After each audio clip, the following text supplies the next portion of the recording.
We're here today with Raw Element's very own Garrett McNamara. Garrett, can you please tell us a little bit about yourself and what it is you represent? At this point in my life, I'm an ocean explorer. I search for the unknown, biggest waves I can find and ride them. I started surfing when I was 12 and moved from Berkeley, California to Hawaii. And at age 17, I started riding big waves and it became my passion.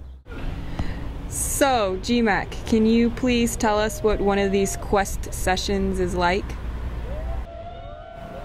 A normal surf session where the waves aren't giant and there's not that much consequence. It's more like a walk in the park. It's just like everyday life. A really heavy surf session with giant waves where I could possibly get the rush that I'm always searching for. There's a plan in place and I'm focused and I know what I'm going to do on that day. When everything comes together and there's a big swell, there's so much preparation. First you got to get to the location, then you got to, it's a logistical nightmare. You got to get the camera crew ready, make sure your partner's ready, get the jet skis lined up.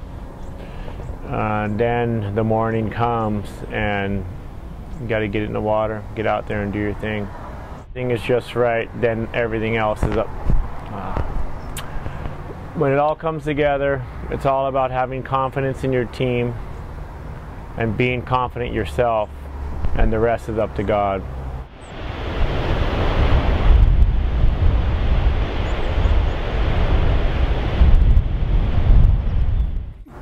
And I really like to try and invite the world into what we're doing.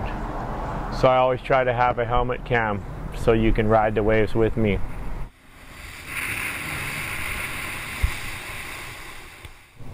The more experience you have in big waves and in consequential situations, the more it becomes second nature. And the more you just lead with your heart and it's second nature. We try to do everything in our power to survive, and it's so important to have the right people on board, the right people in your circle, and everybody needs to stay positive and just deal with the situations as they arise.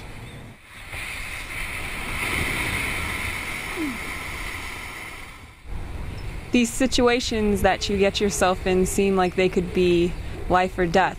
What about fear? How does that play in? I've been on so many big waves, and now with the glacier experience, I'm not afraid anymore.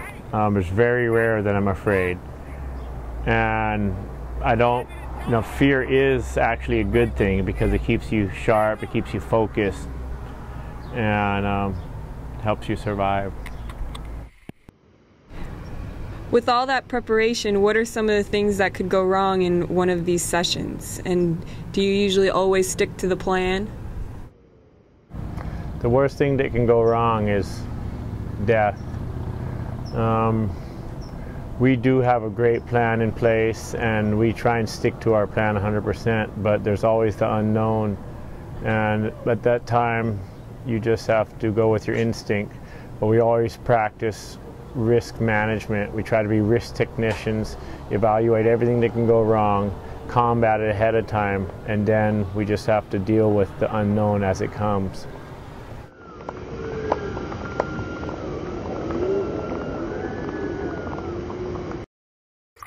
So when the waves are big and the conditions are perfect, how long are you in the water on a really great day of surfing? Every session is so different. It depends on the weather. We could be out for an hour to 2 hours, or we could be out all day long. And it just all depends on the weather. Every session is so different. How has the addition of jet skis improved surfing besides saving time and allowing you to get into bigger waves? Have jet skis made surfing safer? With the jet skis, it's enabled us to ride much smaller boards so we can do much better maneuvers, going much faster. We can make it out of barrels that are virtually impossible. And then you can rescue the guy as well. It's taking big wave surfing to another level. As far as safety, the difference is night and day. When you're on your own, your friends just can't get to you fast enough, and the jet ski can get right in there and grab you. With the jet skis and the flotation suits, it's made big wave surfing so much safer. I actually don't think there's ever been a death in towing surfing. What specific dangers and risks do you face? Death is the worst injury that can happen. You drown, you can get mutilated on the reef, jet ski can hit you in the head, the rope can wrap around your body and split you in two just from tightening up. There's always the cuts, the board, the fins, the reef, the jet ski, but the fins especially, they could sever your jugular vein or any of your major arteries, and I don't know why this hasn't happened much. I mean, there should be a lot more deaths from jugular vein or arteries being cut, and the only reason that I can think that there's not more deaths is because God sure must love surfers.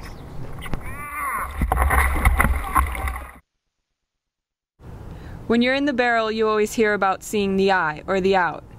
You're known for going the deepest, so if you lose sight of that eye, are you in danger? If you don't make it, or in any big wave situation where you're getting pounded, you have to stay calm and just relax and know that you're coming up. And a lot of times we're doing a lot of praying down there, please God, please, but it's gotta be confident. I actually enjoy wipeouts as long as I don't get hurt, and I've been down for at least 45 seconds down to about 40 feet, and over 10 seconds seems like eternity. A two-wave hold down can be up to 2 minutes, and yeah, I don't ever want to have to face that. For these wipeouts that we face, I've integrated our Water Wings for Men, other float suit. Actually, I call it the survival suit, and it's got flotation and protection everywhere. And it's definitely enabled me to be very comfortable in all the wipeouts I faced so far. I think a combination of training really hard, hold my breath exercise, and this survival suit, thank God, I've never had a near-death experience. It's been almost 20 years with the jet skis, and the last 10 was flotation. And at a spot like Jaws, you could be under the water for 300 yards. And without the ski and the flotation, you would not survive. One of the risks that is kind of left out, that's one of the worst, or can be, and it's a hidden risk, is the sun and skin cancer.